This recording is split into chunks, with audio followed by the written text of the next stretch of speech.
भी आप लिख सकते हैं। और यहाँ पे मैं थोड़ा सा नजदीक लिखूं, ये आपका क्या है, पोटेंशियल एनर्जी। बात समझ में आ गई। चलिए अब इसमें आपने ग्राफ देखे होंगे, कुछ ऐसे ग्राफ होते हैं जैसे मैं फॉर एग्जांपल आपको समझा रहा हूं, ठीक है, कि यहाँ पे अगर हम देखें डेल्टा एच नेगेटिव के लिए ग्राफ, अभी आराम से आपको समझ में आ जाएगा, ठीक है। आप पेशेंस रखना है, बस आपको क्या रखना है, पेशेंस, ठीक है। तो ये जो आपका हुआ बेटा, ये जो आपका है ये वाली चीज, ये वाली चीज, ये वाली जो चीज है, यहां पे क्या बनता था, एक्टिवेटेड कॉम्प्लेक्स हम इसको बोल सकते हैं, क्या बोल सकते हैं, activated complex. Activated complex AC से सिंपल शॉर्ट फॉर्म में भी हम लिख सकते हैं, ठीक है। ये आपका रिएक्टेंट है, कोई दिक्कत वाली बात नहीं है, और ये आपका क्या है, प्रोडक्ट है, ठीक है। हम इस रिएक्शन को लेके चल रहे हैं, कोई टेंशन वाली बात नहीं, वो हर रिएक्शन के लिए वैलिड है, मैं जनरल ग्राफ बता रहा हूं, ठीक है।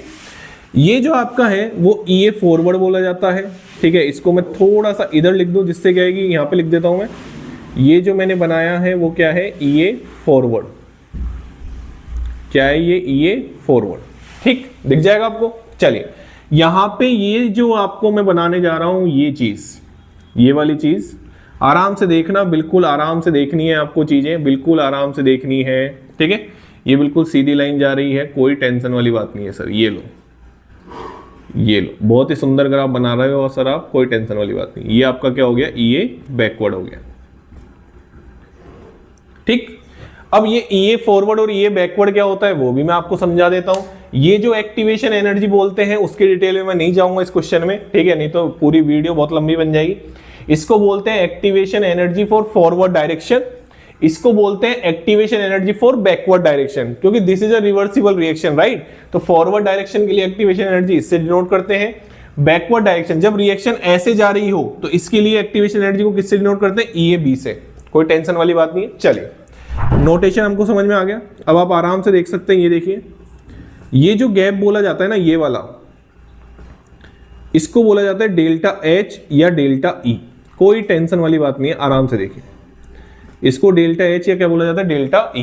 कैसे लिख सकते हैं हम इसको, इधर आइए, बिल्कुल बिल्कुल आराम से देखिए।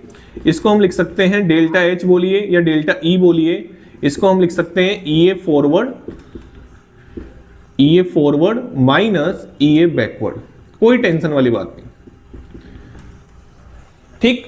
अगर जब आप इसका डेल्टा एच देखेंगे आराम से, तो आपको ईए फॉरवर्ड कितना दे रखा है क्वेश्चन में, 180, और ईए बैकवर्ड कितना दे रखा है, 200। तो अगर आप इसका निकालेंगे तो 180 माइनस 200 कितना आएगा, माइनस का 20 किलो जूल पर मोल, ठीक। कितना आया, नेगेटिव में आया। तो मैंने ये जो ग्राफ बनाया ना वो इसी क्वेश्चन के लिए बनाया है, जिसमें ईए फॉरवर्ड ज्यादा है, मतलब रिएक्टेंट की